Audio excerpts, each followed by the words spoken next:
Hello, everyone. Welcome back to English in Mastery. I'm your host, and today we're diving into something that thousands of advanced learners around the world have been asking for: a long form, natural, real life English listening experience designed specifically for C2 level fluency. If you've made it to this level, first of all, congratulations. You've already climbed the mountain most people never reach, but you're here because you want something more nuance, more natural rhythm, more control, and above all, a deeper sense of comfort with English. And trust me, that next jump from excellent English to effortless English is absolutely possible, but it requires the kind of input we're going to give you today: real, unscripted style conversation, natural expressions, everyday phrasing, and those subtle details native speakers use without thinking. And joining me today is someone who knows exactly how to bring those details to life: a fellow teacher, a pronunciation nerd, and someone who spends way too much time analyzing how real people speak. Welcome to the show. Thank you. It's great to be here. And I honestly love doing episodes like this because C2 learners are in such an interesting place. They can understand almost everything, but they often tell us the same thing: I still don't feel completely natural. Or sometimes I hesitate because something doesn't sound quite right. Or my personal favorite: I understand everything, but I don't always sound like the people I listen to. Exactly. And that's actually what today's episode is built around: closing that final 10% gap. Because when learners hit C2, it's not about basic grammar anymore. It's not about memorizing vocabulary lists. And it's definitely not about drilling boring exercises. It's about exposing yourself to real language patterns: the rhythm, the flow, the tone, the tiny emotional shifts hidden inside everyday expressions. Right. And before we go deeper, I want to say something that I tell my advanced students all the time. English at the highest level is not about perfection. It's about naturalness. It's about choosing phrases that fit the moment. It's about sounding calm, confident, spontaneous, not rehearsed. And the only way you build that is through listening to authentic, conversational English, which is exactly what we're doing for the next 100 minutes. So let's start with something simple and universal: the idea of comfort and confidence in English. A lot of C2 learners feel confident intellectually, but not emotionally. They know the grammar, they know the vocabulary, but they sometimes second-guess themselves when speaking. They're afraid of sounding too formal, or too stiff, or too textbook. I hear this all the time. Someone says, "I speak well, but I don't feel like myself in English." And that's such an important point.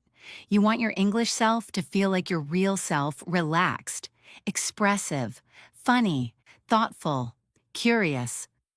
So here's a little mindset shift that helps. Instead of thinking, how can I avoid mistakes? Ask, how can I express myself more naturally? Exactly.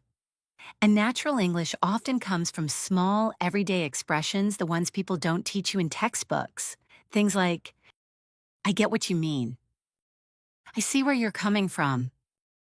That caught me off guard. I wasn't expecting that. That's a good call. Let me think this through." These aren't fancy phrases. They aren't idioms from a dictionary. They're just the real language you hear native speakers use constantly, whether they're at work, out with friends, or just chatting casually. Absolutely. And today, as we go through different topics: daily life, communication, culture, decisions, emotions, work, relationships, preferences, you're going to hear these kinds of phrases repeated naturally, in context, in conversation. That's the magic. Your brain picks up patterns without you forcing it. And speaking of daily life, let's kick things off with something everyone can relate to: the routines we build and the habits we try to keep. Because how people talk about their routines often reveals a lot about natural English. Yeah, let's start there. You know how people say things like, "I've been trying to get into a better morning routine. I'm not a morning person, but I'm working on it." I've been meaning to start exercising again. I keep telling myself I'll go to bed earlier, but here we are. These are the kinds of lines you hear everywhere at work, in coffee shops, at the gym, even in casual conversations with friends. And they speak to something universal. Everyone is trying to improve something in their life, but not always successfully. And the way native speakers talk about that is casual, self-aware, and often a little humorous. Right. No one says, I intend to restructure my morning routine for improved productivity. That sounds like a robot. They say things like, I'm trying to get my life together. I'm slowly getting back on track. I'm doing my best, but it's a work in progress. That one, it's a work in progress, is extremely common. People use it for everything: their health, their job, their personal goals, even their relationships. Exactly. And it's phrases like this that make your English feel authentic, not academic, not formal, just real. So here's what we're going to do throughout this episode. We're going to explore these expressions in natural conversation. We're going to show you how native speakers actually use them. And you're going to hear them again and again, not in a memorization way, but in a natural exposure way. Right. And remember, the goal today isn't to understand every single word. The goal is to absorb patterns, the way thoughts flow, the way ideas connect, the way tone changes depending on the moment. So with that said, let's ease into our first real conversation of the episode, talking about daily routines, morning habits, and the small rituals that shape our day. Because honestly, how someone starts their day says a lot about them. So let's talk about mornings, not in a dramatic way, but in the real life, everyday sense. Everyone has a different relationship with mornings. Some people wake up ready to conquer the world, while others wake up and immediately start negotiating with themselves about getting out of bed. Absolutely. And what's funny is that people love talking about their morning routines, even people who don't really have one. You'll hear things like, I'm trying to be more consistent. Some days I'm on top of things, some days not so much. I wish I were one of those early riser people. Exactly. And those expressions, on top of things, not so much. Early riser people, these aren't textbook expressions. They're the kinds of casual, natural phrases you hear in everyday conversations. Let's paint a realistic picture. Imagine you're having coffee with a friend before work. You ask how their morning's going, and you hear something like, well, I woke up on time, which is already a win for me. But then I got distracted scrolling on my phone, and suddenly half an hour disappeared. Every native speaker knows that feeling time just evaporates. Exactly. Or you hear someone say, I was doing great, and then I remembered I forgot to set the dishwasher last night, so now my whole morning feels off. That phrase, my whole morning feels off, is very native. It means something feels a little wrong, a little out of rhythm, even if nothing dramatic happened. And it shows how much language is built around these subtle emotional states. People rarely say, my morning was inefficient due to unexpected circumstances. They say, it just threw me off. I lost my rhythm. I got sidetracked. I was all over the place. These are incredibly common expressions that advanced learners need to hear in real context. You know what else is super common? When people talk about trying to build healthy habits, you hear things like, I'm trying to drink more water. I'm trying to cut back on coffee, but it's not going well. I told myself I'd go for a run this morning. Spoiler alert, I didn't. Yes, spoiler alert is very natural, very conversational. It's playful.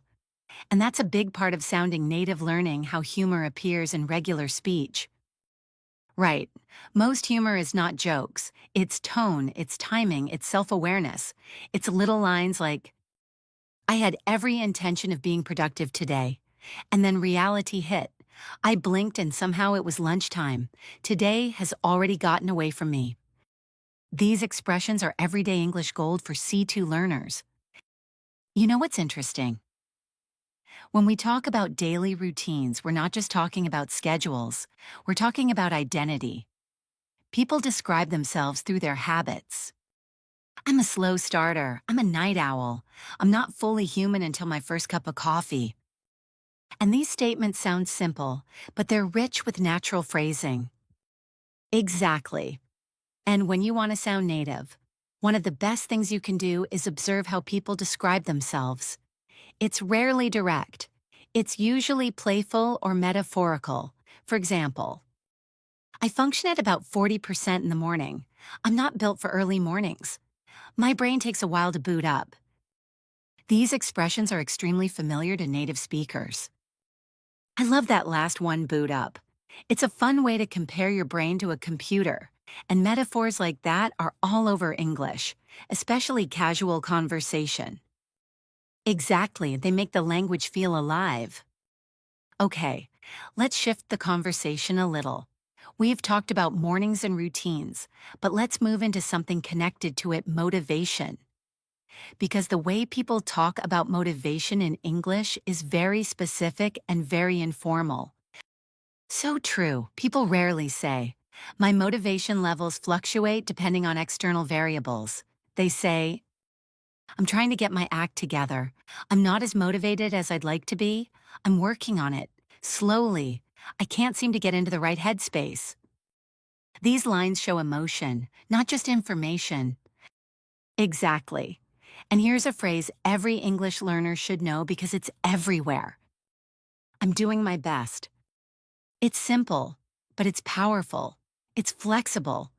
You can use it whether you're talking about work, health, habits, relationships, anything. Another universal one is, I'm trying to find my balance. That's one of those phrases that can mean so many things, depending on tone and context. Yes, it's not about physical balance. It's about emotional or mental stability, finding a healthy rhythm between all the things you're juggling in life. Speaking of juggling, that's another everyday expression. People say, I'm juggling a lot right now. I've got a lot on my plate. I'm trying to keep everything together. These expressions help you sound sensitive, human, relatable. And that's what advanced English is about, not sounding perfect, but sounding real. Exactly. And the best way to build that is through exposure to natural conversation, not scripted textbook dialogues, not artificial practice conversations, but the real rhythm of how people speak when they're just being themselves. Okay, so let's build on this and move into something deeper, how people talk about stress and trying to manage it. Because this is another universal topic, and the English expressions around it are incredibly valuable for advanced learners. Yes, that's a great direction. Stress touches everyone. People talk about work, stress, life stress, emotional stress, even social stress. And the way they describe it reveals a lot of natural phrasing. Right, you'll hear people say, I've been feeling a bit overwhelmed. I'm stretched pretty thin right now. I'm trying not to burn out. It's been a hectic week. These expressions aren't dramatic, they're everyday. And they're so common that if you start using them naturally, your English level immediately feels more native-like. Exactly. And we'll dig even deeper into this, how people talk about emotions, pressure, relationships, and social interactions, because these are the areas where advanced English really shines. But for now, let's wrap up the morning routine topic, carry our natural phrasing forward, and move into the next section, how people describe pressure, stress, and emotional balance in everyday English. Because trust me, the vocabulary in that area is pure gold. So let's ease into something almost everyone deals with: stress, pressure, mental load, whatever you want to call it. And what's interesting is that native speakers rarely talk about stress in a dramatic or formal way. It's usually subtle, understated, and very conversational. Exactly, and people will say things like, I've got a lot going on right now. I'm feeling a little overwhelmed. I'm running on low battery this week. I'm hanging in there, but it's a lot. Now, notice how none of these sentences use the word stress, yet the meaning is completely clear. Right, and that's why these phrases are so important for C2 learners. Advanced English isn't about complicated vocabulary. It's about sounding human, sounding like someone who lives in the real world, not a language exam. For example, one of the most native expressions ever is, I'm trying to keep my head above water. It just means you're managing, you're coping, you're not drowning in responsibilities, and you'll hear it absolutely everywhere: workplaces, family conversations, chats with friends. And sometimes, stress is described in a slightly humorous way. You might hear someone say, I'm one minor inconvenience away from losing it. I'm at capacity. My brain has left the chat. Yes, that last one, my brain has left the chat, is an internet-influenced expression that's become super common. It's playful, but it also communicates exhaustion in a relatable way. And you know what else is interesting? People often use metaphors to describe their emotional limits. Things like, I'm burned out, I'm drained, I'm fried, I've hit a wall, my brain is fried. These aren't technical terms, they come from real life, and they help you understand the emotional tone of a conversation. Right. And one phrase I hear constantly is, I'm doing my best to stay grounded. That one means you're trying to stay calm, stable, centered even when life feels chaotic. Let's give listeners a quick natural conversation example. Something you might hear between two coworkers or friends. Hey, you doing okay? You seem a little off lately. Yeah, I'm all right. Just juggling too much at the moment. Anything I can help with? Not really, but thanks. I just need to catch my breath. Now that small exchange is packed with native expressions. A little off, juggling too much, catch my breath. These expressions carry emotional meaning without being dramatic. Exactly, and another common one. I just need a minute. It can literally mean 1 minute, or it can mean I need time to calm down. Tone matters more than the actual words.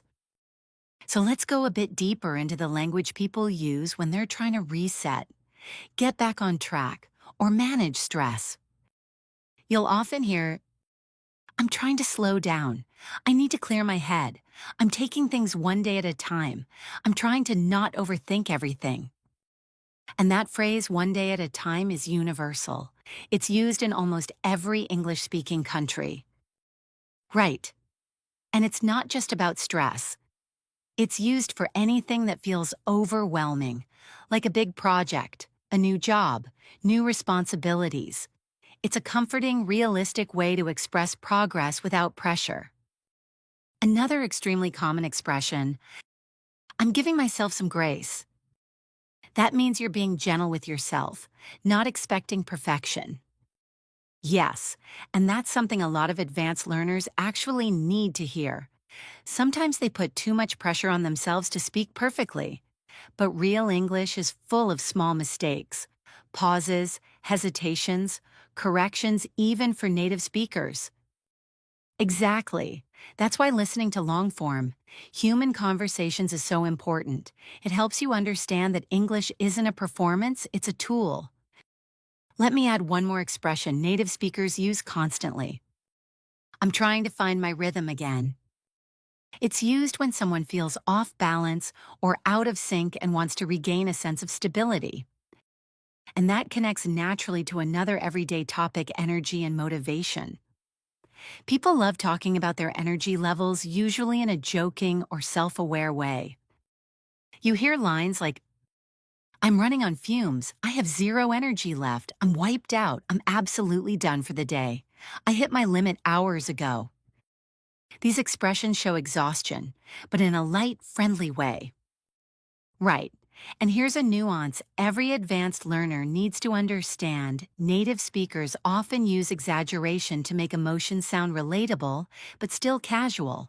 For example, I'm exhausted, I'm dead tired, I could sleep for a week. None of these are literal, but everyone understands exactly what they mean. Exactly. And sometimes it's even more dramatic in a humorous way. My social battery is at 1%. I'm emotionally unavailable until I get food. If I don't sleep soon, I'll start malfunctioning. This is the kind of English that comes up in real conversations constantly at work, at school, with friends, in group chats. And speaking of work, let's shift the conversation to how people talk about workload, responsibilities, and workplace stress. Because this is one area where advanced learners often struggle. They know the formal vocabulary, but not the everyday expressions. Exactly, and most learners can say, I have a lot of tasks to complete. But native speakers usually say, I'm swamped. I'm buried in work. I've got deadlines piling up. I'm trying to stay on top of everything. I've got way too much on my plate. These expressions are natural, casual, and extremely common in modern workplaces. Right. And another interesting thing is how people talk about productivity. The language is always emotional, not technical. You never hear someone say, my productivity levels were suboptimal today. They say, I couldn't focus. I kept getting distracted. I wasn't feeling it today. My brain refused to cooperate. I got nothing done. Yes, that last one is one of the most common phrases you'll hear in offices. Okay, let's continue this trajectory and move into an even more nuanced topic, how people talk about boundaries and personal space in everyday English. Because these phrases are extremely common in the US, UK, Canada, Australia, basically every major English-speaking country.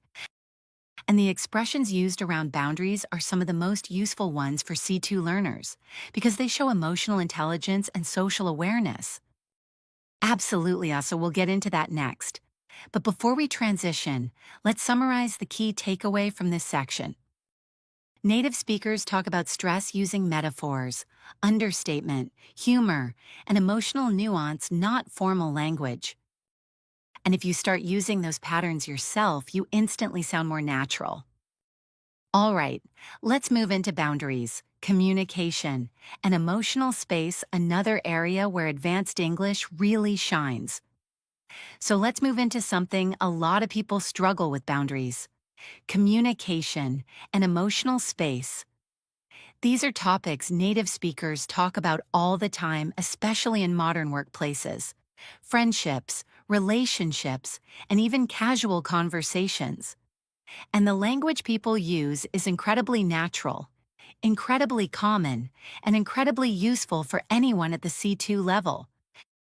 Absolutely. What's funny is that most learners don't really learn this kind of language in school. You learn how to talk about your job, your hobbies, maybe your family, but not how to say I need space, or I'm not comfortable with that, or that doesn't work for me. And yet, these are expressions you hear constantly in real life. Right. And boundaries don't have to be dramatic. They can be completely normal. For example, here are some everyday native phrases you'll hear constantly. I need some time to myself. I'm not in the right headspace for that right now. I appreciate the offer, but I'm gonna pass. That feels like a bit too much for me. I'm trying to protect my peace. That last one, protect my peace, is extremely modern and used everywhere, especially in the US. It basically means keeping your emotional state calm and stable. And it's interesting how soft and gentle these boundary expressions are. Native speakers rarely say something like, I do not want to engage in that activity. Instead, they say, that's not really my thing. I'm going to sit this one out. I think I'll skip this time. That doesn't work for me. Yes, that doesn't work for me is one of the most versatile, polite boundary phrases in English. You can use it for scheduling, for work tasks, for social plans, for anything that doesn't align with your needs. Let's give a realistic example. Hey, we're all going out after work. You in, I'd love to, but I need to recharge tonight. Totally get it. Next time. Now notice the language. I need to recharge. It means you need rest, physical, emotional, or social. Native speakers use this constantly. Exactly. And here's another one: I need a little breathing room. That's a very gentle way of saying you need space, either literally or emotionally. Another one you'll hear all the time: I'm setting some boundaries for myself. It means you're trying to be healthier, calmer, more balanced, and you're letting people know. Now let's talk about communication, especially when you need to be honest, but still kind. This is a huge part of real life English that advanced learners absolutely need. Native speakers often use softening phrases, things that make a message sound less harsh. For example, I might be wrong, but from what I can tell, I'm not sure how to put this, but can I be honest with you for a second? Here's how I'm seeing it. These expressions show emotional intelligence. They also create space for honest conversation. Right, and here's another important one. That made me feel a bit uncomfortable. This is a direct but respectful way to express your feelings, and it's extremely common in both professional and personal contexts. And you'll also hear, I'd prefer if we didn't go in that direction. I'm not sure that tone is helpful right now. I need a minute to process that. Again, these expressions show emotional awareness, sensitivity, and social understanding. Exactly. And here's something crucial: native speakers often use tone and phrasing to express nuance, not just vocabulary. That's why advanced learners benefit so much from long form listening like this. You start to understand how meaning changes depending on rhythm, softness, pauses. Now, let's switch into a related but slightly lighter area: how people talk about social energy and social preferences. Because in modern English speaking cultures, people talk all the time about needing space, avoiding crowded events, managing their energy, balancing social time with rest, and so on. You hear things like, my social battery is running low. I'm not really in a social mood today. I love hanging out, but I need downtime afterward. I get overwhelmed in big groups. I'm more of a small group person. And these aren't confessions or weaknesses, they're just normal descriptions of personal preferences. Right. And notice how natural these expressions are. They're relatable, soft, familiar. They don't sound dramatic or formal. They sound like real people describing real life. Another incredibly common line is, I'm trying to find the right balance. We talked about balance earlier, but here it specifically refers to managing social needs. People use it constantly. Let's give another realistic mini dialogue. You come into the party tonight. I think I'm going to stay home. I've had a long week. No worries. Rest up. Yeah, I just need a quiet night. This dialogue is super simple, super natural, and filled with native phrasing.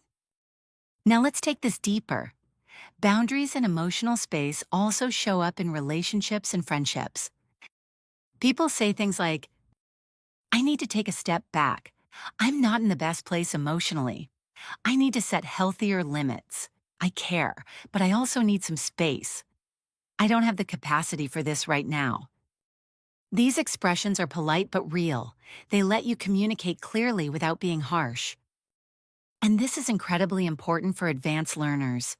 If you can express emotional nuance in English, you're not just fluent, you're socially fluent. Now, let's shift into a new area that builds on this: how people describe their preferences, decisions, and personal choices. This is another area packed with natural language, especially expressions about liking or disliking things, making choices, hesitating, or changing your mind. We'll get into all of that next, because the vocabulary around decisions is extremely rich and extremely everyday. But before we transition, here's the takeaway. Advanced English lives in the soft language phrases that show emotion, boundaries, preferences, hesitation, tone, and connection. And if you can master that, you unlock a whole new level of natural fluency. All right, let's move into how native speakers talk about preferences, decisions, and personal tastes, some of the most useful everyday expressions at the C2 level. So now let's talk about something every native speaker deals with constantly: preferences and decision making. This is a goldmine of natural English because people express likes, dislikes, uncertainty, hesitation, and personal taste dozens of times a day. And the way they talk about it is almost never direct or formal. Exactly. When someone asks a native speaker what they prefer, the answer is rarely a simple yes or no. Instead, you get phrases that reveal personality, confidence, indecision, politeness, or all of the above. For example, I'm not picky, but I do have preferences. I'm flexible, whatever works for you. I'm not crazy about that idea. I could go either way. I'm leaning toward this one. These expressions feel natural and conversational. They're the language of everyday choices: what to eat, where to go, whether to join a plan, how you feel about an option. Right. And one of the most common expressions you'll ever hear is, I'm not sure yet, I'm still thinking it through. It's gentle, honest, and extremely common. Another one you hear all the time: let me sleep on it. Meaning, let me decide tomorrow, let me think about it after resting. Yes. And here's a very native expression related to hesitation: I'm on the fence. This means you haven't decided yet, you're in the middle. And the beautiful thing about this expression is that it's universal. You can use it in work decisions, personal decisions, even small choices like what to order. Exactly. Now let's move into how native speakers express strong preferences without sounding too direct. For example, I'm really into this. I'm a huge fan of that. That's totally my thing. That doesn't really do it for me. I'm not big on that. These expressions are extremely common and they sound friendly, not aggressive. Yes, and look at how many ways English has to say, I don't like this, without saying those exact words. I'm not big on it. It's not really my vibe. It's not my cup of tea. I'm not sold on it. It's not quite what I'm looking for. These are soft, polite, socially aware ways of expressing opinions. Another one I love is, it's growing on me. Meaning at first you didn't like it, but now you're starting to. Exactly. And the opposite is, I'm over it. Meaning you liked it before, but not anymore. Let's give a natural mini dialogue showing these types of expressions. Do you want to watch that new show tonight? I'm on the fence. I'm not sure if it's my vibe. We could try one episode and see. Yeah, why not? Maybe it'll grow on me. Every line in that exchange is something real people say every day. Now let's shift into another major area of natural English making: plans. In English-speaking cultures, plans are rarely decided immediately. There's always negotiation, flexibility, hesitation, and a lot of softening language. Exactly. Here are some of the most common plan-related expressions. Let's play it by ear. Let's see how the day goes. I'll keep you posted. I'll let you know closer to the time. I'm not sure yet, I might have something. These expressions are essential for sounding natural when talking about future plans. And another big one you hear constantly is, sounds good to me. It's friendly, simple, and extremely common. Right. And here's something every C2 learner should know. Native speakers often respond indirectly when they're not fully committed to something. For example, maybe, we'll see. I'll think about it. I'll see how I feel. Let me check my schedule. All of these often mean probably not, but they're polite ways of keeping the conversation open. Exactly. And here's an expression that has become extremely popular in modern English. I'm trying to be more intentional with my time. It means someone is trying to choose activities carefully, not just say yes to everything. Right, and that leads to another super common phrase. I'm trying to prioritize rest. Meaning the person is choosing rest over social invitations. Let's illustrate this with another natural dialogue. You want to join us for dinner, thanks. That's really nice of you. But I think I'm staying in tonight. I'm trying to slow down a bit. No worries at all, take care of yourself. Notice the tone warm, polite, relaxed, no drama, no tension. Now, let's introduce another very common topic in natural English personal tastes and lifestyle choices. People love talking about their favorite foods, activities, hobbies, and routines, but they rarely talk about them in strict or formal terms. You hear things like, I'm really into cooking lately. I've been getting back into reading. I'm trying to get more active. I got hooked on that series. I'm obsessed with this new cafe. Very conversational, very real. And when people dislike something, the language is casual. I tried it, but it wasn't for me. I'm not feeling it. I couldn't get into it. It didn't click with me. These expressions communicate personal preference gently, without shutting down the conversation. Let's expand into another advanced nuance expressing uncertainty or changing your mind. Native speakers use expressions like, I'm torn. I keep going back and forth. I changed my mind. I talk myself out of it. I talk myself into it. It seemed like a good idea at the time. These are deeply human expressions, full of personality and emotion. Exactly. And they help listeners understand your thought process, which is a huge part of natural communication. Now, before we shift into the next major topic, relationships, connection, and social dynamics, let's summarize. Native speakers rarely give direct yes or no answers.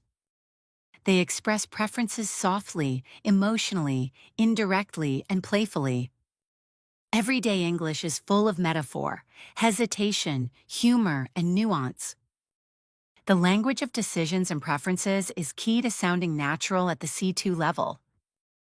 And the next section will show you some of the richest natural language in English, how people talk about friendships, connections, interactions, misunderstandings, and communication. This is one of the most important areas for advanced fluency, and we're diving into it next. All right, let's move into one of the richest areas of natural English relationships, connection, and social dynamics. This is where native speakers use some of their most expressive, nuanced, emotionally intelligent language, the kind of language that rarely shows up in textbooks but appears constantly in real life. Exactly. And what's beautiful about this topic is that everyone can relate to it. Everyone has friendships, family relationships, coworkers, acquaintances, people they get along with, people they struggle with. And the way native speakers talk about those dynamics is full of subtlety and warmth. Let's start with something simple, talking about people you feel comfortable with. Here are some extremely common expressions. I feel like I can be myself around them. They're really easy to talk to. We just click. There's a good vibe between us. They get me. Now notice these aren't formal sentences, they're warm, emotional, natural. Yes, we just click is one of the most powerful expressions in English. It means you get along instantly, effortlessly. And the opposite also exists. We don't really click. Our personalities don't mesh well. The vibe feels off, and there's some tension between us. Again, all extremely common. Right. And I want to highlight something important. Vibe has become one of the most used words in modern English. It can refer to a feeling, an atmosphere, a person's energy, a situation, almost anything. You'll hear, it's got a nice vibe. I'm not loving the vibe here. The vibe feels weird today. Very modern, very natural. Now, let's talk about friendships. People describe friends in many ways. They're the kind of person you can rely on. They always show up for me. We go way back. They're my go-to person. We've been through a lot together. Those last two are especially meaningful.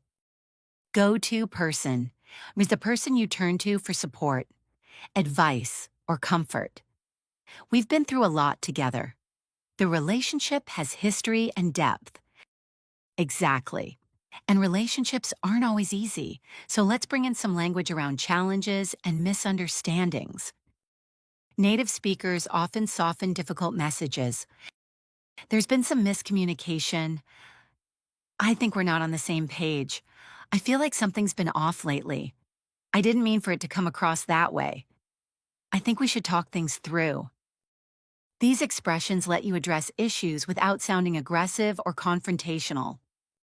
Yes, and one of the most important relationship skills in English-speaking cultures is being able to express disagreement politely. People say, I see where you're coming from, but I hear you, but I see it differently and I get your point, but I don't fully agree. That's a fair point, but here's my take. These lines allow you to stay respectful while still being honest. Right. And another thing native speakers do constantly is use I feel statements. It's a way of expressing emotions without blaming the other person. For example, I feel unheard. I feel overwhelmed. I feel disconnected. I feel like we're misunderstanding each other. Very normal. Very everyday phrasing, especially in the US, Canada, and Australia. Now, let's talk about something fun meeting new people. People often describe first impressions in natural ways. They seem really genuine. They give off a friendly vibe. They seemed a bit guarded at first. They're easy to be around. They made a really good impression. These are phrases you'll hear constantly in casual conversation. Yes, and here's one of the most universal expressions. They're good people. It's simple, but extremely common, a warm way to describe someone's character. Now, let's move on to something slightly more personal. Talking about emotional needs and communication needs. Native speakers use phrases like, I need a bit more reassurance. I need clearer communication. I need you to be straightforward with me. I need some space to process things. These expressions appear not just in romantic relationships, but with friends, family, coworkers, even group projects. Exactly. And there's a phrase that every C2 learner should know because you hear it constantly. I don't want to make things awkward. This is extremely common when someone wants to have a sensitive conversation but doesn't want the relationship to feel tense. Now let's explore language around trust and reliability. I trust them completely and they've never let me down. They're someone I can count on. They follow through on what they say. They keep their word.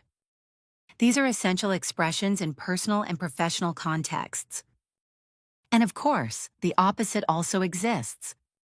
They're a bit unreliable. They mean well, but they don't follow through. They're inconsistent. They're not the easiest person to work with. I'm not sure I can depend on them. Notice how even the negative phrases are gentle. English tends to soften criticism. Exactly. Now, let's add one of the most useful modern phrases. They respect my boundaries. This is extremely important in conversations about emotional health and healthy relationships. Let's put this into a natural dialogue.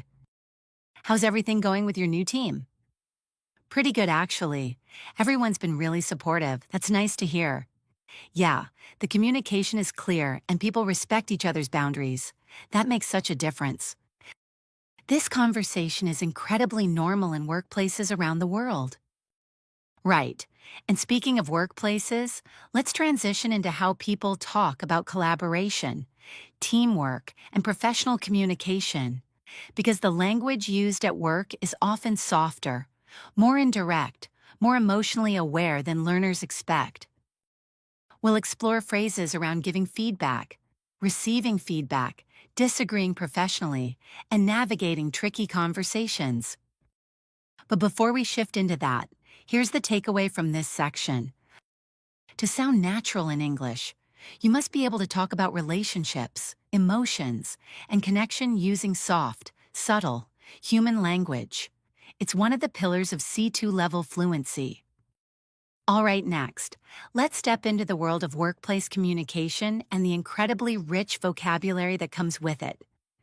Now let's shift into a world that every adult has to navigate: workplace communication.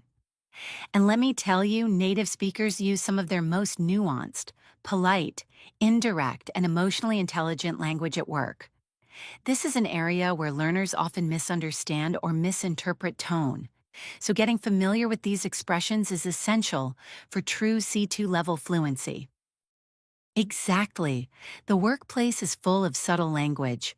People don't usually speak directly, especially when discussing problems, disagreements, deadlines, or performance.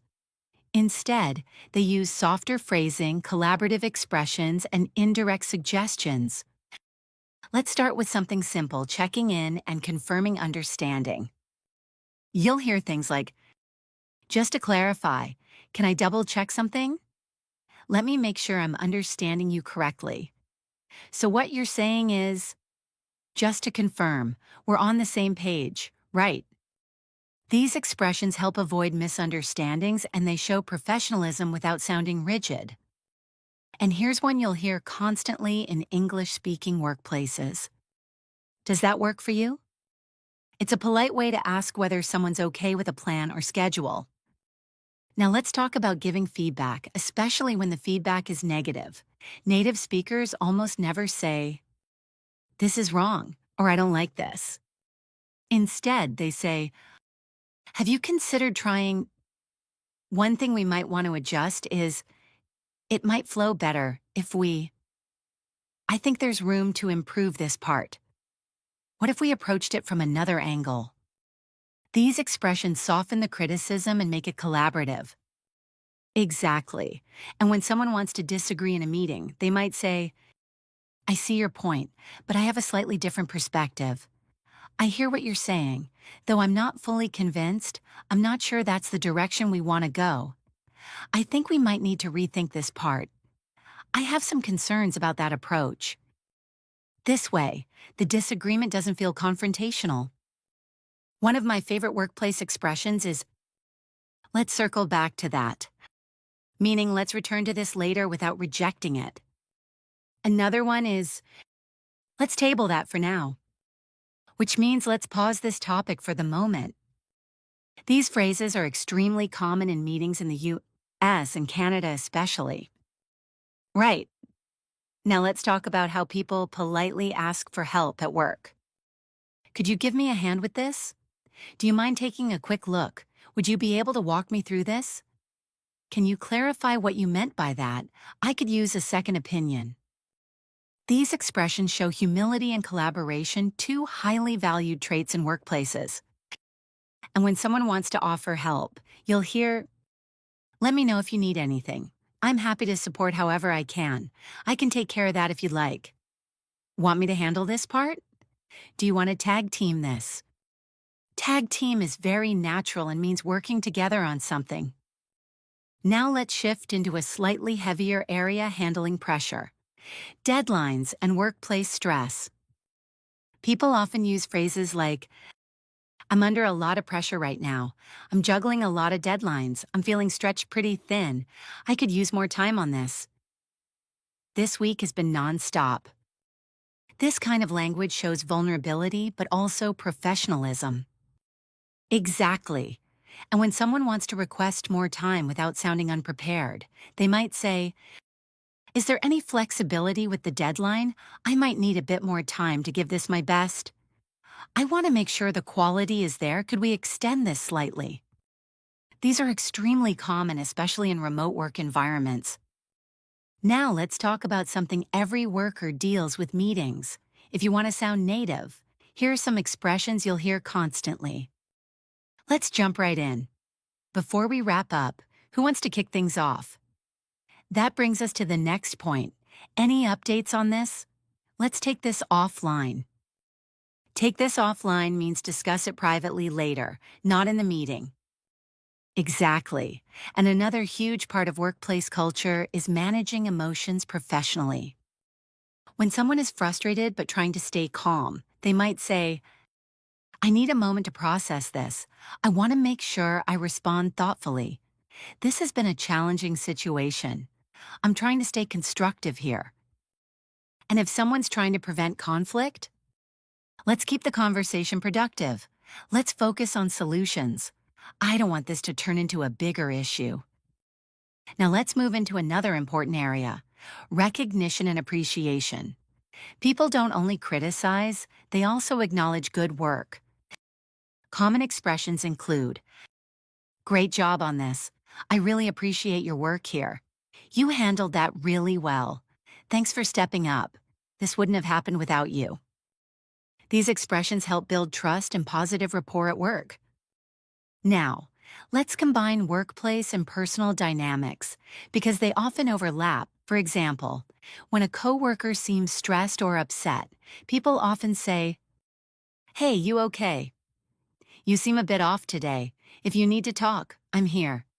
Take a breather if you need one. Let me know how I can support you." This kind of caring language is extremely common in modern workplaces. Exactly. And before we transition to the next big topic, let's give a quick workplace-style dialogue. Here's a very natural example. Did you have a chance to look at the proposal? Yes, I went through it this morning. It looks solid, but there are a couple of areas we might tweak. Okay, what are you thinking? I think the introduction needs a bit more clarity. We can walk through it together if you want. Sounds good. Let's circle back after lunch. This simple conversation contains more than a dozen high-frequency native expressions. All right, now let's transition into something equally rich and important: how native speakers talk about self-improvement, goals, habits, and personal growth. Because this is a massive part of modern English, the language people use when trying to better themselves. We'll dive into that next. So let's move into another deeply universal topic: self-improvement, personal growth, and the everyday language people use when talking about trying to become better versions of themselves. This is one of the richest and most relatable areas of natural English because everyone, absolutely, everyone is working on something. Exactly. And the way native speakers talk about self-improvement isn't dramatic or philosophical. It's usually casual, honest, sometimes humorous, sometimes vulnerable. It's the kind of language you hear in cafes, in gym locker rooms, in late-night conversations, or during a walk with a friend. Let's start with some extremely common expressions people use when they're trying to build better habits. I'm trying to get my life together. I'm working on being more consistent. I'm trying to break some old habits. I'm slowly getting into a better routine. It's a work in progress. That last one, "it's a work in progress," might be one of the most widely used expressions in English. People say it about everything: their health, their goals, their projects, their mindset, their self-care. It's gentle, realistic, and human.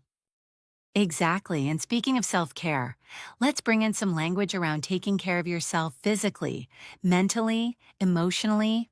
You'll hear expressions like, "I'm learning to take things slower. I'm trying to be kinder to myself. I'm working on setting healthier boundaries. I'm focusing on what matters. I'm trying not to put too much pressure on myself." These aren't just words, they represent modern communication styles. English-speaking cultures often emphasize mental health and self-awareness, so the language reflects that. Right.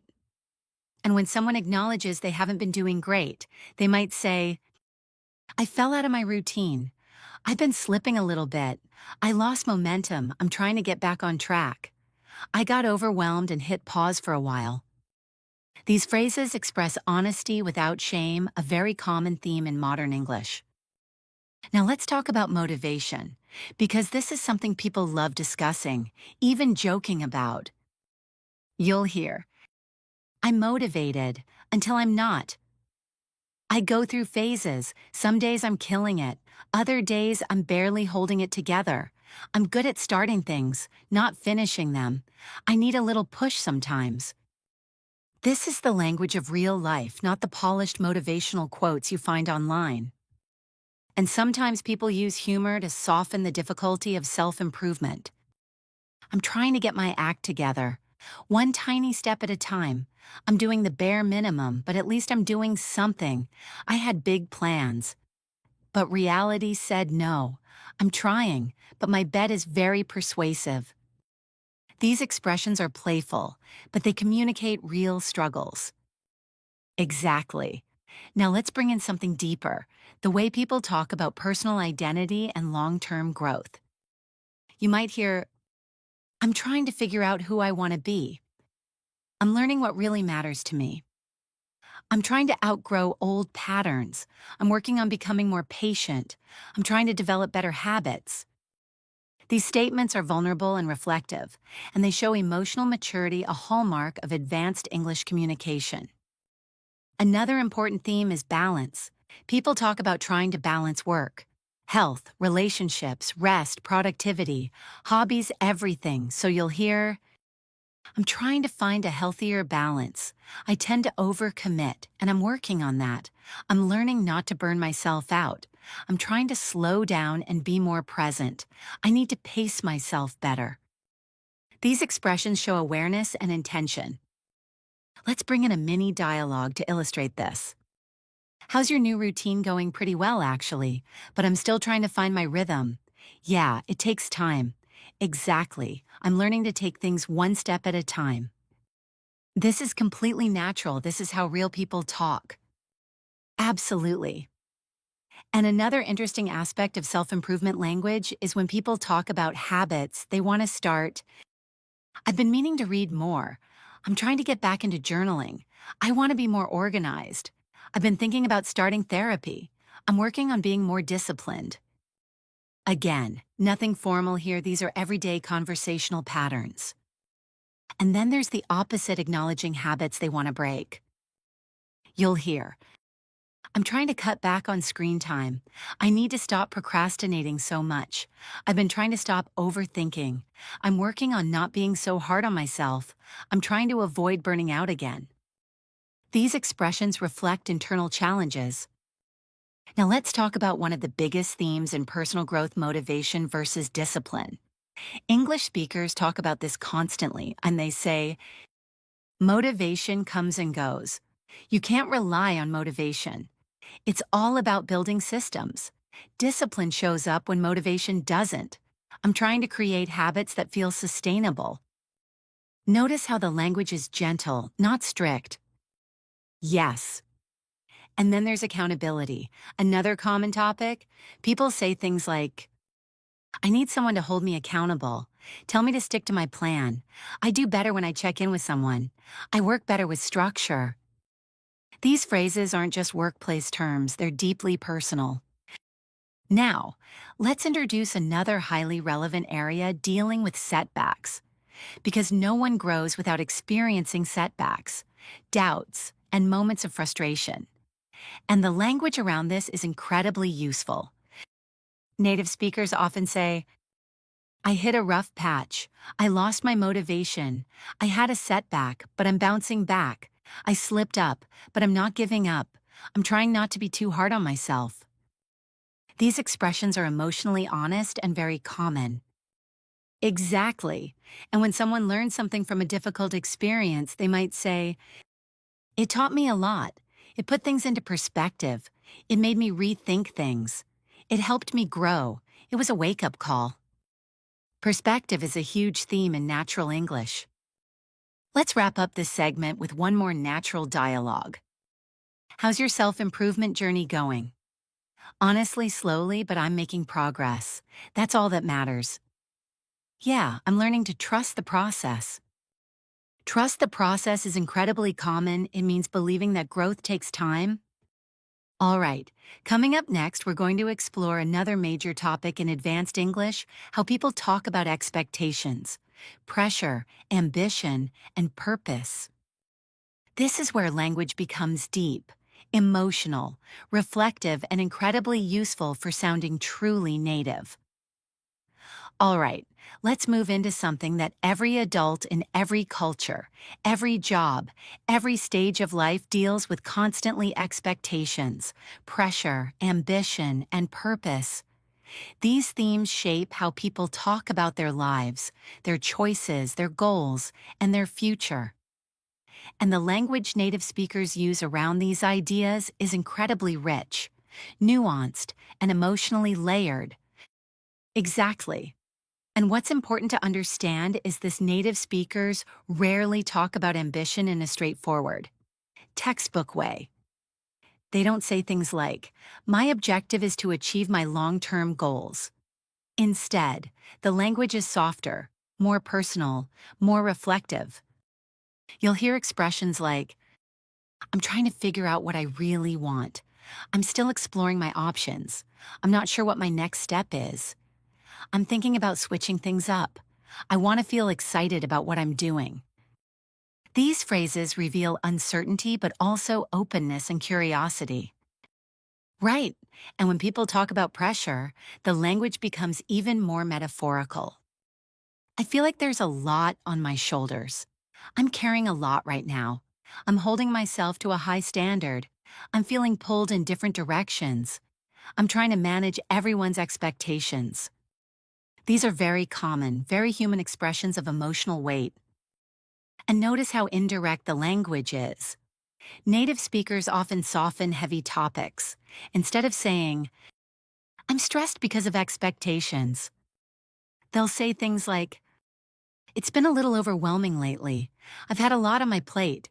I'm trying not to get ahead of myself. I'm feeling the pressure a bit. All of these sound natural, relatable, and emotionally aware. Exactly. Now let's talk about ambition, because people approach it differently. Some are goal-driven, others are more relaxed, and many fall somewhere in between.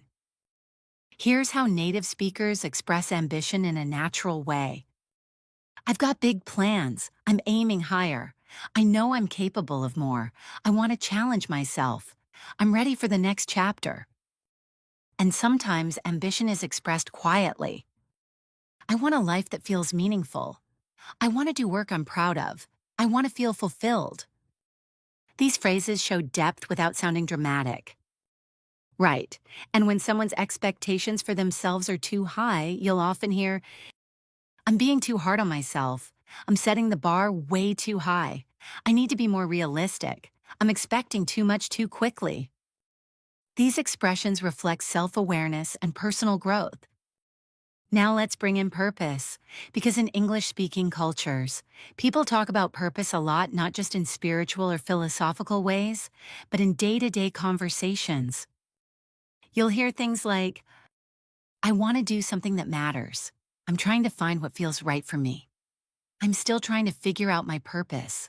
I want to feel like I'm moving in the right direction. I want to contribute to something bigger than myself. Again, not formal, not academic, just real. Exactly. Now let's connect this to something every listener can relate to: the feeling of not knowing if you're doing the right thing. Native speakers talk about this with phrases like, I'm second-guessing myself. I'm not sure if I'm on the right track. I'm questioning a lot of things lately. I'm rethinking my priorities. I'm wondering if I'm heading in the right direction. This language expresses doubt in a soft, relatable way. And here's another big one. I don't want to settle.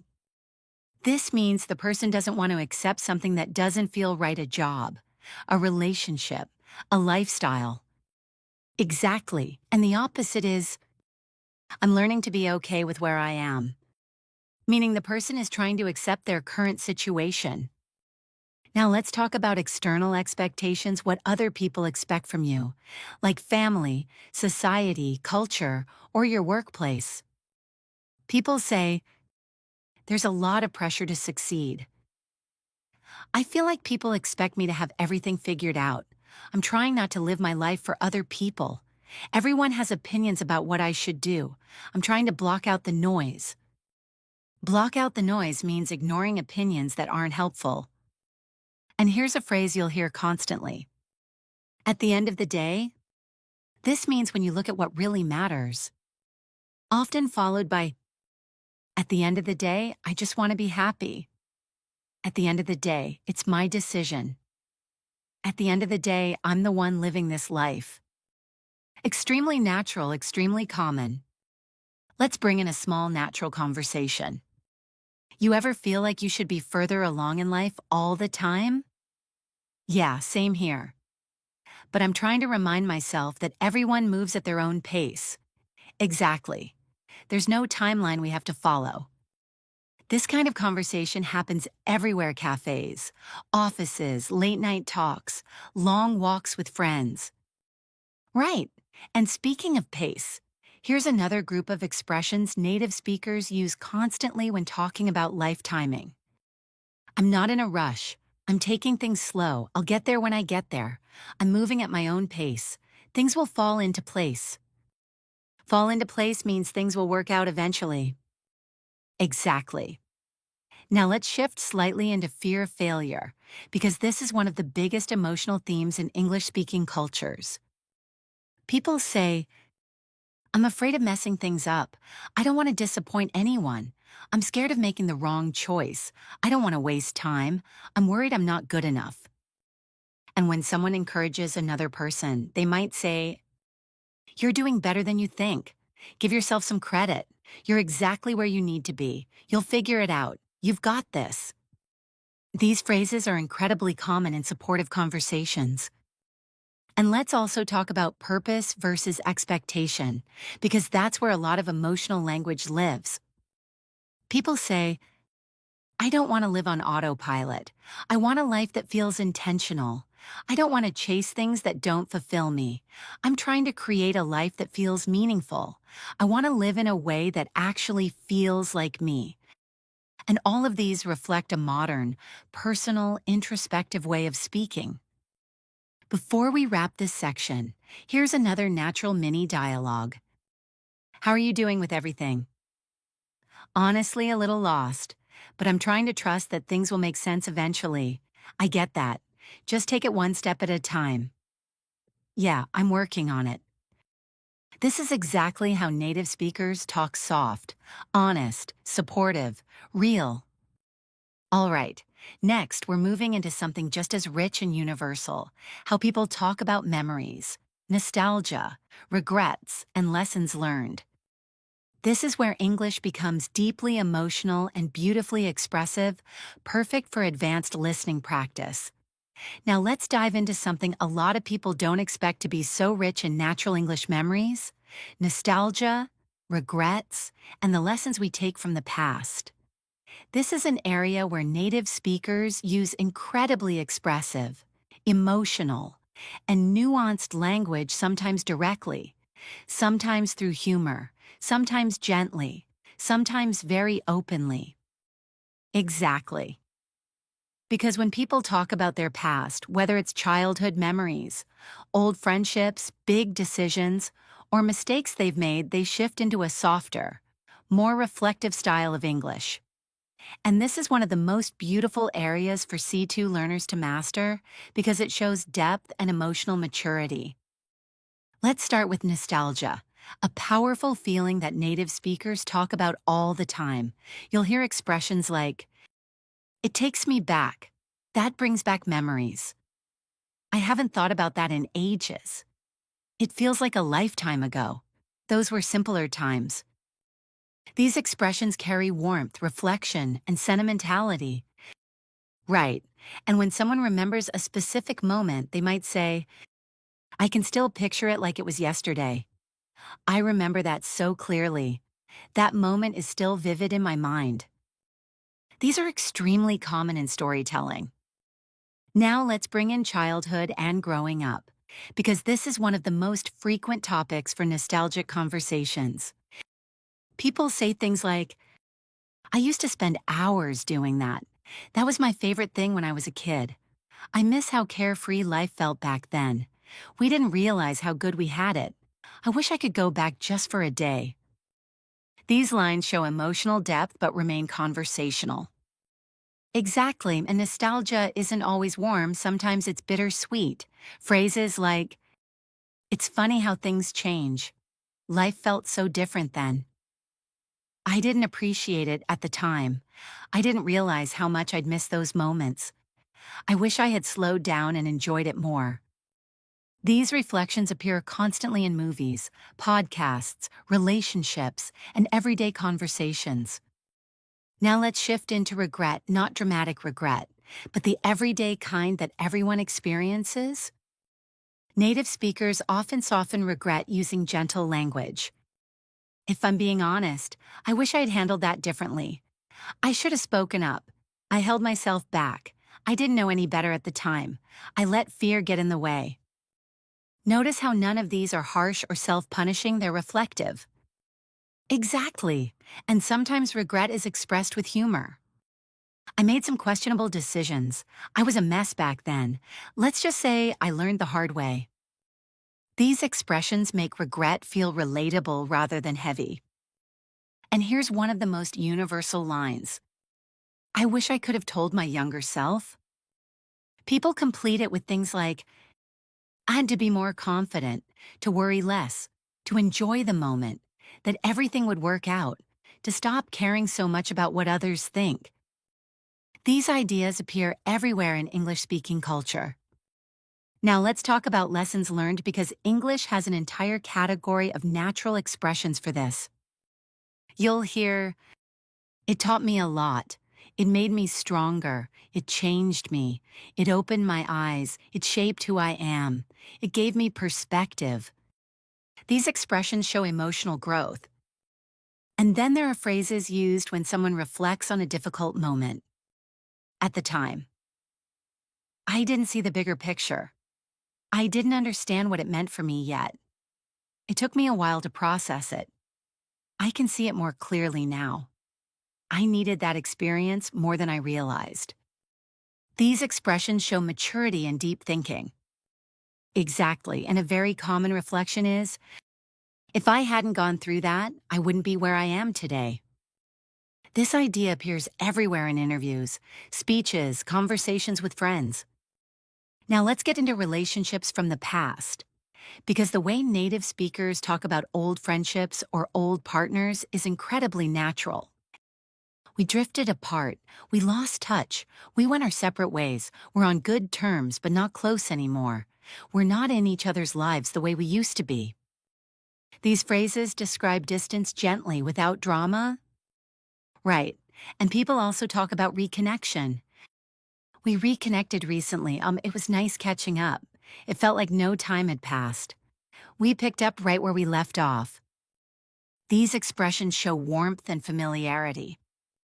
Another very common theme is, I've changed a lot since then, or I'm not the same person I used to be. People often use these lines when reflecting on growth, mistakes, or major life changes. Now let's bring in a mini dialogue that feels completely natural. You ever think about the past and wonder how different things could have been all the time? But then I remind myself that everything led me to where I am now. Yeah, I guess that's true. Honestly, I'm grateful for the lessons, even the hard ones. This tone, reflective, soft, calm, is extremely common in English. Exactly. And speaking of gratitude, let's introduce some language native speakers use when expressing appreciation for the past or for things that shaped them. I'm grateful for that chapter of my life. I'm thankful for the people who supported me. I didn't realize it then, but I see the value now. That experience taught me resilience. I'm a better person because of it. Now let's explore nostalgia through sensory memory, something English speakers do a lot. They connect memories to smells, sounds, weather, or small details. The smell of rain reminds me of home. A certain song can take me back instantly. The sound of summer nights brings back everything. That place carries so many memories. This is emotional, poetic, and very natural. And you'll also hear expressions like, that chapter of my life feels unfinished. I still think about what could have been. Some memories stay with you. Some people leave a mark. These lines show emotional imprint, how the past stays alive in the present. Now let's talk about moving on, because this is another key theme. I've made peace with it. I've let it go. I've grown past that. I'm closing that chapter. I'm ready for a fresh start. These expressions give closure. Before we finish this section, here's one more natural dialogue. You ever regret anything from your past? Of course, but I try not to dwell on it. How do you do that? I try to focus on what I learned instead of what I lost. That's extremely native calm, thoughtful, grounded. All right, next we're entering another powerful area of advanced English, how people talk about dreams, imagination, creativity, inspiration, and the future. This is where English becomes visionary. expressive, hopeful, and absolutely beautiful for C2 learners to master. Now let's move into a topic that brings out some of the most expressive, imaginative, and uplifting language in English dreams, creativity, imagination, inspiration, and the future. This is where native speakers use hopeful, visionary, forward looking phrases, the kind of language that helps you not only sound natural, but also inspire others, connect emotionally, and express who you are becoming. Exactly. And one of the most beautiful things about English is how people talk about their dreams, not just goals or ambitions, but the things that spark excitement, curiosity, or possibility inside them. Let's start with some extremely common phrases native speakers use when talking about their dreams. I've always dreamed of doing that. One day, I'd love to make that happen. It's something I've been thinking about for years. I can picture myself doing that someday. I'm not there yet, but I'm working toward it. These phrases feel hopeful but grounded, not overly dramatic, not unrealistic. Right. And you'll also hear a lot of expressions about imagination and curiosity, such as, sometimes I wonder what my life would look like if I tried that. I love imagining different possibilities. It's fun to think about where life might take me. I'm curious to see what the future holds. I like exploring new ideas just to see what sticks. That last one, see what sticks, is a very common idiom. It means trying things to see what works. Exactly. Now let's move into creativity, because creativity shows up everywhere at work, in hobbies, in problem solving, in storytelling, and the language around it is incredibly rich. People say things like, I'm feeling inspired lately. I'm in a creative mood. I hit a creative block. I'm trying to get my creative energy back. I had a sudden spark of inspiration. All of these are extremely natural. And when people talk about starting something new, a project, a hobby, a passion, you'll hear, I've been wanting to try something different. I'm experimenting with new ideas. I'm stepping out of my comfort zone. I'm playing around with some concepts. I'm exploring a new direction. Those expressions show curiosity and courage. Right. And one of the most common modern phrases is, I'm trying to tap into my creativity, meaning access or connect with your creative side. Now let's bring in future-oriented language, because this is one of the areas where advanced English becomes incredibly expressive. People say, I'm excited for what's ahead. I'm hopeful about the future. I feel like good things are coming. I'm ready for a new chapter. I'm open to whatever life brings. These are optimistic, reflective, and very common in English-speaking cultures. And then there's the language of vision, imagining a bigger future for yourself. You'll hear, I see myself growing in that direction. I want to build something meaningful. I have a bigger picture in mind. I'm dreaming bigger these days. I'm planning ahead, but trying to stay flexible. This combination of hope and realism is extremely characteristic of natural English. Let's bring in a natural mini dialogue to illustrate this. So what's next for you? Any big dreams, honestly, yeah. I've been thinking about starting my own thing. Really, that's exciting. Yeah, I'm still figuring it out, but I feel like it's the right direction. That's awesome. You should go for it. Conversations like this happen everywhere. Coffee shops, late night calls, walking home after dinner. Now, let's explore fear and doubt around dreams, because this is just as important. People say, I want to try, but I'm scared. What if I'm not good enough? I don't know if I have what it takes. It's risky, but it feels right. I'm afraid of failing, but I'm more afraid of not trying.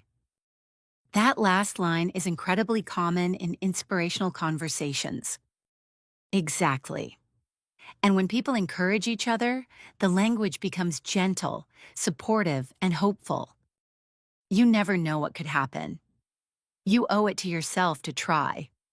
You're more capable than you think. You might surprise yourself. The first step is always the hardest. These expressions lift people up and build courage. Now let's talk about taking action, because dreams stay dreams unless you start moving toward them. Native speakers use expressions like, I'm taking small steps. I've started putting things into motion. I'm doing what I can with what I have. I'm slowly building momentum. I'm making progress. Even if it's slow, these are practical and optimistic. And here's a huge one. I'm not where I want to be yet, but I'm closer than I was. This is one of the most widely used self-growth lines in English. Exactly. Now let's go deeper into the emotional side, feeling stuck, wanting change, or craving something new. People say, I feel like I'm outgrowing my old life. I'm craving change. I need something different. I feel stuck, but I'm trying to move forward. I'm ready for something new. These are extremely common expressions of transition. And then there's the language of possibility, which is some of the most hopeful English you'll ever hear. What if it actually works out? What if this is the start of something great? What if I'm meant for more? What if I surprise myself? What if everything goes right? These questions open up imagination and courage. Now let's add another natural, relatable mini dialogue. You ever feel like you're meant to do something bigger? All the time. What stops you? Mostly fear and overthinking, that makes sense. But maybe the fear means it matters. Yeah, maybe it's worth trying. This is incredibly authentic, the tone, the phrasing, the emotional nuance. Exactly. And before we transition to the final section of the episode, we need to address one more important theme: hope. Because hope, even small, quiet hope, is a powerful part of natural English. People often say, I have a good feeling about this. I'm trying to stay hopeful. I think things will fall into place. I'm keeping an open mind. I believe something good is coming.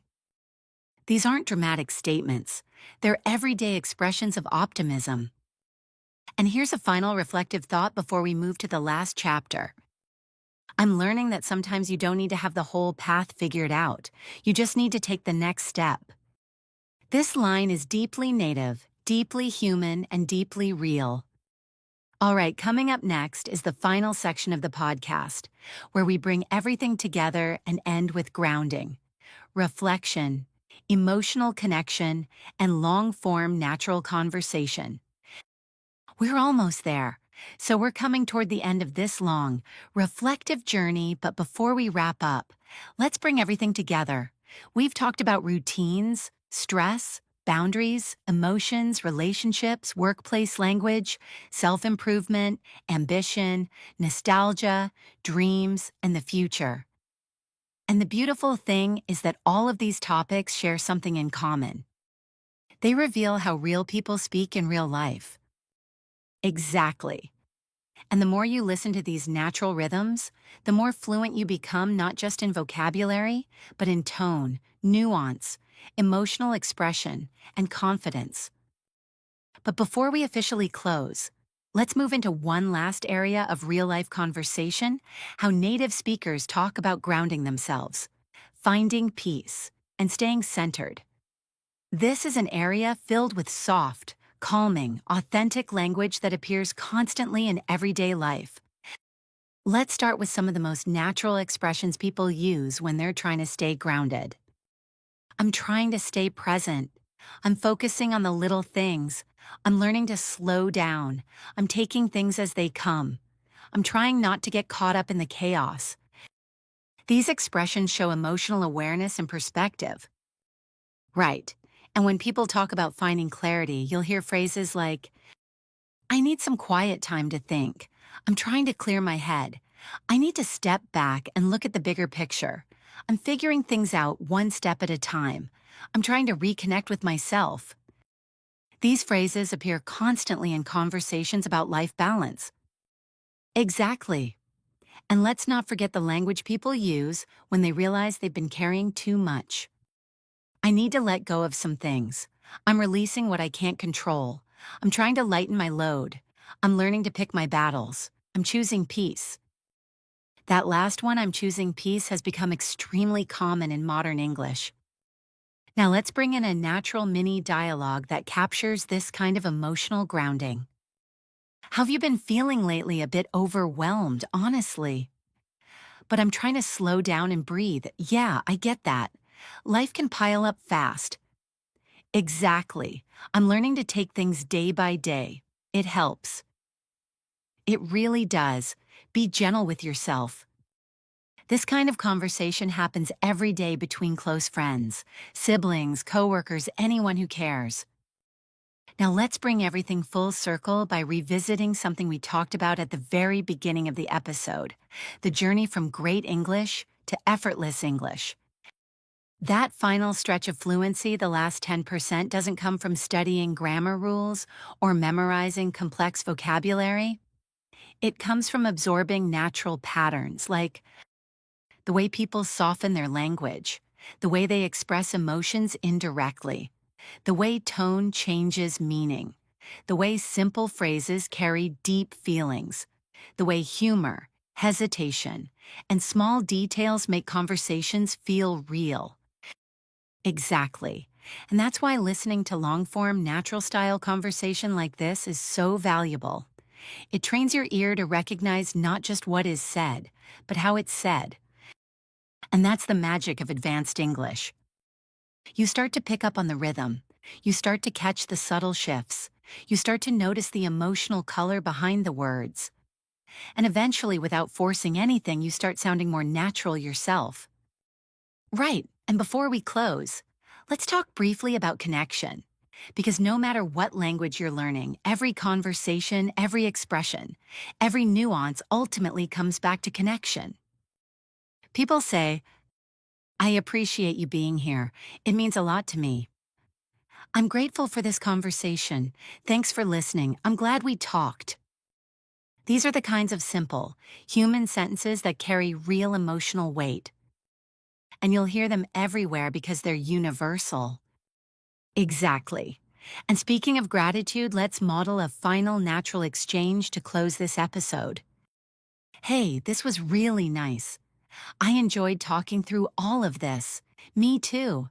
It felt grounding, like a deep breath. Yeah, conversations like this remind me what really matters." Same here. Thanks for showing up.